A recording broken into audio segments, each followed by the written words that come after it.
Bonjour à tous, alors ravie aujourd'hui de vous faire cette courte vidéo sur le sujet de l'implication personnelle et de la responsabilité personnelle dans le cadre justement de son changement de vie. Et même dans l'hypothèse où on serait accompagné soit par un coach, soit par rapport à un mentor, et le rappel aussi que le coach ou le mentor n'est là que pour servir d'observateur, en tout cas dans le cadre, moi, des accompagnements que je propose. Après, je sais qu'il y a des coachs qui peuvent avoir tendance à prendre le pouvoir, entre guillemets, sur leurs clients. Moi, en ce qui me concerne et ce qui m'intéresse, c'est vraiment l'autonomie, la souveraineté de la personne. Donc, c'est vrai qu'en mentoring, il y a la possibilité en fait pour le mentor de partager en fait son expérience qui va permettre en fait de gagner du temps, et ça va être plus un partage aussi d'expérience et un accompagnement sur des questions et des problématiques pour des personnes qui vivent des choses telles l'éveil spirituel ou une nuit noire de l'âme ou une méga dépression avec vraiment un grand sentiment de rejet ou de solitude. Voilà. Le coach, bien sûr, peut accompagner. Le mentor, bien souvent, est passé par beaucoup d'étapes qui font qu'il est d'autant plus légitime en fait, à accompagner la personne. Et justement, je profite de cette très courte vidéo pour faire un petit peu la différence entre coach et mentor. Le coach, normalement, il est censé uniquement poser des questions pour amener la personne en fait à avoir des prises de conscience et à déterminer voilà, par elle-même à déterminer en fait quel choix va être le plus judicieux pour elle. Et je dirais que le mentor, c'est plus un partage voilà, d'expérience et un partage aussi parfois de leadership en fait.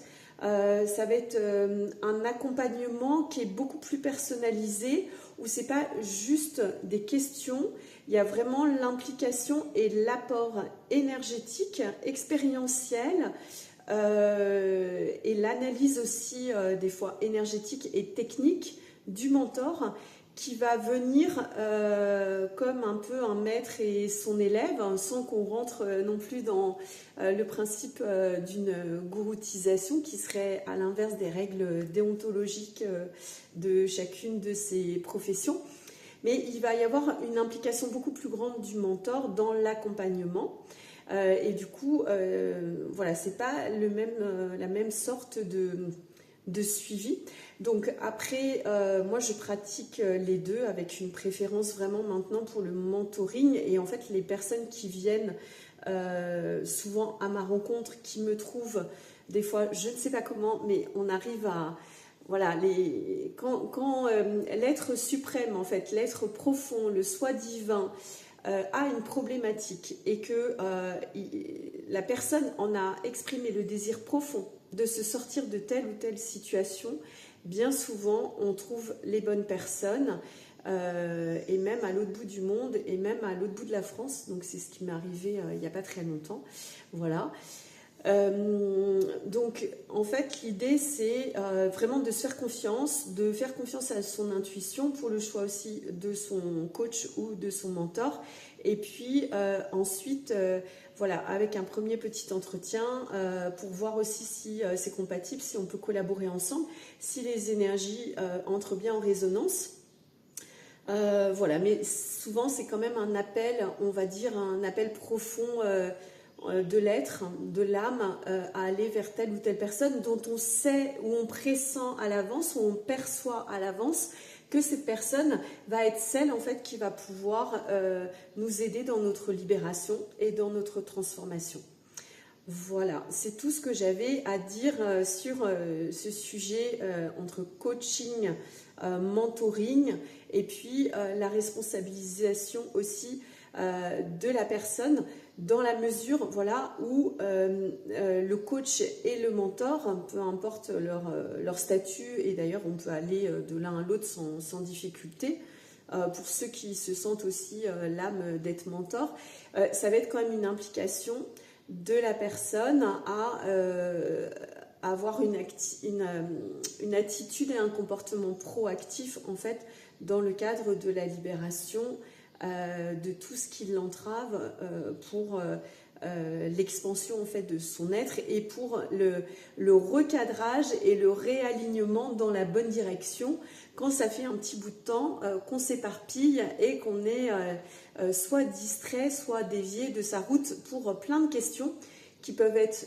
des questions énergétiques, des questions des fois d'interférences psychiques extérieures, qui peuvent être des questions de brouillard mental, comme je l'explique souvent. Bon, tout ça, ça vient perturber et ça vous fait perdre du temps.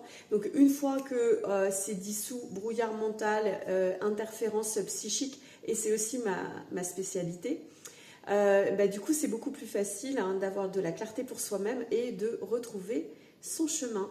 Et ça, c'est vous qui le retrouvez seul. Bien sûr, il n'est pas question pour le coach ou le mentor de vous dire quoi faire.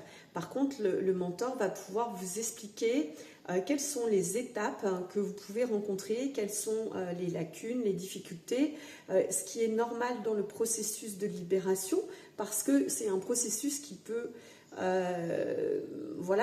opérer beaucoup de changements, et c'est bien de se faire accompagner justement pour savoir si on est bien sur le bon chemin et si tout se passe de façon harmonieuse. Voilà, c'est le rôle du mentor aussi de s'assurer de ça. J'espère que cette vidéo vous aura apporté un petit peu plus de clarté sur cette distinction. Et quant à moi, je vous retrouve très bientôt.